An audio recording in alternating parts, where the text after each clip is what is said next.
കഴിഞ്ഞ 3 ദിവസങ്ങളിലായി നടന്നുവന്ന കാഞ്ഞിലേരി അർദ്ധചാമുണ്ഡി ക്ഷേത്രം തെയ്യംനിറ മഹോത്സവത്തിൽ എത്തിച്ചേരുന്ന ഭക്തജനങ്ങൾക്ക് തുടർച്ചയായി 2ാം വർഷവും പാനകവെള്ളം വിതരണം ചെയ്യുകയാണ് കൈരളി സ്വാശ്രയ സംഘം ബാലങ്കരി പ്രവർത്തകർ. ദാഹം അകറ്റാൻ മഹോത്സവത്തിൽ എത്തിച്ചേരുന്ന ഭക്തജനങ്ങൾക്ക് ഏറെ ആശ്വാസമാകുകയാണ് ഇവരുടെ പ്രവർത്തനം. ശർക്കരയും നാരങ്ങനീരും ഇഞ്ചിയും ഏലക്കയും കുരുമുളക് ചുക്ക് തുടങ്ങിയ മസാലകൾ ചേർത്ത് കടുത്ത വേനലിൽ ശരീരത്തിന് തണുപ്പേകുന്ന ഒരു പരമ്പരാഗത പാനീയമാണ് പാനകവെള്ളം. പാനകവെള്ളവും സ്നാക്സും നൽകിയാണ് ഇത്തവണത്തെ കാഞ്ഞിലേരി അർദ്ധചാമുണ്ഡി ക്ഷേത്രം തെയ്യംനിറ മഹോത്സവത്തിൽ കൈരളി സ്വാശ്രയ സംഘം പ്രവർത്തകർ മാതൃക ആയത്. 2021 രൂപീകരിച്ച കൈരളി സ്വാശ്രയ സംഘം നാടിന്റെ വിവിധ മേഖലകളിൽ സാമൂഹിക സാംസ്കാരിക സേവന പ്രവർത്തനങ്ങൾ നൽകി വരുന്നു.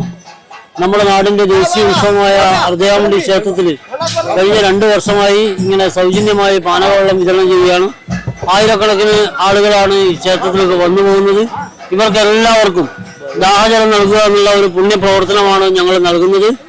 ഇവിടെ എത്തിച്ചേരുന്ന വിവിധ ദേശങ്ങളിലുള്ള ആളുകൾ നമ്മുടെ ക്ഷേത്രത്തിൽ തെയ്യം അർദ്ധചാമുണ്ഡി അമ്മ ഉച്ചക്ക് 1 മണിയോടുകൂടിയാണ് ഇറങ്ങുക.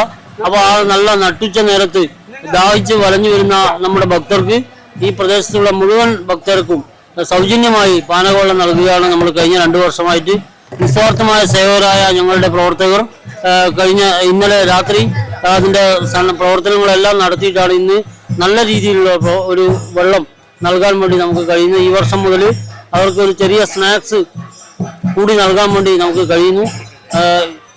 ഇതിൽ ഈ പങ്കാളികളായ മുഴുവൻ ആളുകൾക്കും നമ്മുടെ സംഘത്തിന്റെ നന്ദി അറിയിക്കും. പാനകവെള്ളം നമ്മൾ തലേദിവസം തിളപ്പിച്ച് വെള്ളം സ്റ്റോക്ക് ചെയ്ത് വെക്കുകയാണ് ചെയ്യുക. അതിനകത്തേക്ക് ശർക്കര തിളപ്പിച്ച് വെക്കും, അതുപോലെ തന്നെ ഏലക്കായി, അതുപോലെ തന്നെ ചെറിയ ഉള്ളി, അതുപോലെ ചുക്ക്, കുരുമുളക് തുടങ്ങിയ ഭക്ഷ്യ പദാർത്ഥങ്ങളെല്ലാം മിക്സ് ചെയ്തുകൊണ്ടാണ് ഈ പാനകവെള്ളം തയ്യാറാക്കുന്നത്. എല്ലാവർക്കും അത് തിളപ്പിച്ചാറിയതുകൊണ്ട് തന്നെ എല്ലാവർക്കും കഴിക്കാമെന്നുള്ളതാണ് ഇതിൻ്റെ ഒരു പ്രത്യേകത.